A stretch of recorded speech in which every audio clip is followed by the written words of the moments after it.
1900 స్టార్టింగ్‌లోని New York సిటీలోని ఒక వంటామె ఉండేది. సో, తను అక్కడ ఉండే రిచ్ పర్సన్స్ ఇళ్లల్లో ప్రతి ఇళ్లల్లో తను వంట చేస్తూ ఉండేది. పర్ఫెక్ట్‌గా మంచిగా వండేది.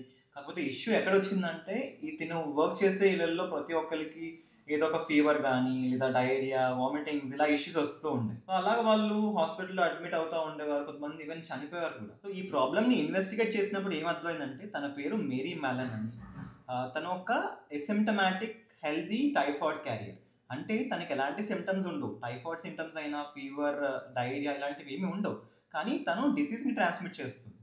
సో, అలాగా తనని ఒక కొన్ని ఇయర్స్ ఒక 4, 5 ఇయర్స్ అలా క్వారంటైన్ చేశారు. మనం కోవిడ్ టైమ్‌లో చూసాం కదా! లైక్ కోవిడ్ పాజిటివ్ పేషెంట్స్‌ని ఐసోలేట్ చేసి క్వారంటైన్ చేశారని.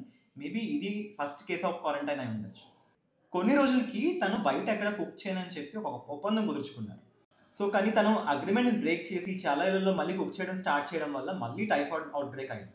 సో, ఇక ఫైనల్‌గా తను చనిపోయేంత వరకు అంటే ఆల్మోస్ట్ 26 ఇయర్స్ క్వారంటైన్ చేశారు. అలాగా ఈ మేరీ మెలన్‌కి టైఫాయిడ్ మేరీ అనే పేరు కూడా పెట్టారు.